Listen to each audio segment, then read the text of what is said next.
All right, we're back with another Stefan the Mianovich podcast. Today, I have Etienne Baudouin here with me. Hello, thanks for having me. He's very fond of Alfred Nobel. For our viewers who know who he is, you're going to love this podcast. For those who don't, you're going to love it even more. So, Alfred Nobel, can you just tell us a bit about him, his discoveries? Can you go into that a bit? Sure, I can tell you a bit about Alfred. So, he was a Swedish chemist, and he's most famous for inventing detonators and dynamite. Oh yeah, dynamite was big. Yeah, actually, his father worked on explosives as well, so it sort Really? of ran in the family, yeah. That's crazy. So actually, in 1850, Nobel visited a famous chemist, excuse me if I butcher this name, but Théophile Gilles Pelouse, who introduced Nobel to nitroglycerine, which was actually discovered by one of Pelouse's students. Does not sound like you butchered that name. You're pretty spot on. Thank you, I Are appreciate you are you that. French or something? I am half French, actually. I That's know, cool. little fact there. I like the Quebecois. Is it Quebec? Yes, it is. That's not. I like the Quebecois. Canadian roots. Nice. But Nobel actually tried to mass produce this product, but it proved to be quite difficult as it was highly explosive. In fact, in 1863, a factory in Helensburgh suffered an explosion which killed Alfred's brother, as well as 4 other employees. Ooh. Yeah, it was pretty brutal.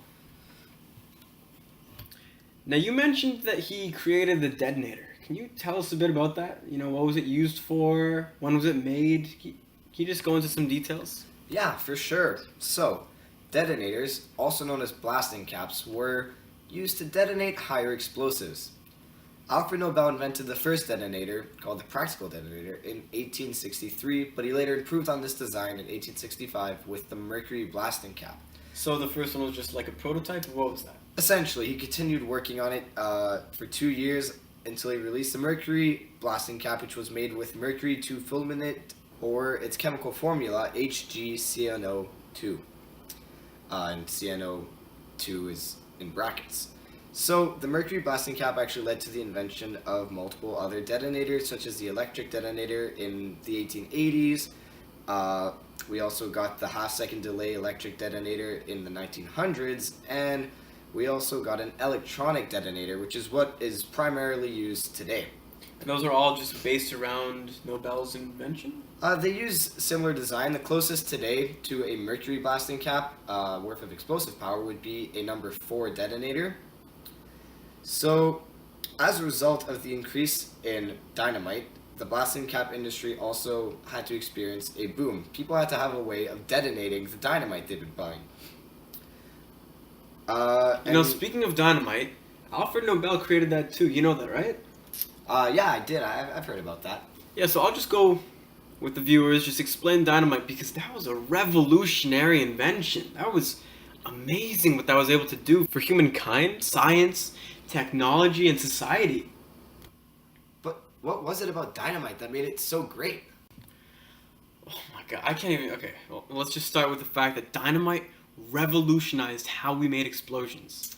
Alright, all previous explosions were combustible materials, which burn rather than explode and produce gas, which created an explosion. So before dynamite, for hundreds of years, we were using black powder, also known as gunpowder, which was the strongest explosive available. Oh, I've heard of black powder. Yeah, well, it wasn't even that strong, but it was really dangerous to handle. Dynamite, on the other hand, was much stronger, and using its detonator, which you just talked about, ensured a much more controlled explosion. Dynamite created a new classification of explosives. It revolutionized the process of construction, demolition, and mining. But how did dynamite actually work? Well, as you were mentioning before, dynamite used a blasting cap to make a small explosion in order to get the nitroglycerin to react and create a large explosion. Now, while nitroglycerin had already been invented, it was very dangerous to handle, and its reactivity was very hard to determine unless it was in its pure form, which typically was not the case, so there were lots of casualties in transport and even usage. Nobel revolutionized explosions by soaking the nitroglycerin in a diatomaceous earth, which today is used in cat litter. What? Cat litter? Are you kidding me? I know, it shocked me when I found that out too. Since the discovery of dynamite was such a huge hit, innovation with explosives became a new field of interest in science. You having a nice sip of water? Oh, my bad, but you guys provided this. Nah, you're right. It's all good. That's what the water's for, to be drank. Alright, so within 10 years, 16 explosives producing factories were founded in 14 different countries. Nobel also created what was known as the Nobel Dynamite Trust Company, which was the first international holding company in the world. Wow, that's actually insane. Yeah, I know. The Nobel Trust Company had a head office coordinating production, sales, investments, and purchase of raw materials, setting an example for multinational enterprises today. Wow, he really was a revolutionary chemist. Yeah, and some of my viewers out there have been listening to this whole podcast and are thinking, is this the Nobel who created the Nobel Prize? Well, to those viewers, I'd like to say yes. Another impact of dynamite was the formation of the Nobel Prize. Dynamite had made Alfred Nobel a very rich man. And at the time near his death, he made a will to donate his money to form an international prize. This donation ranged in the millions, and the prize was named after him, and is known as the Nobel Prize. It's a dream of mine to one day win the Nobel Chemistry Prize.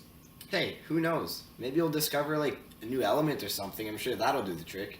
The thing is, I never understood, why is it such a big deal to discover new elements? I heard we only use 50 of them in our everyday life. For the hell of it. I guess.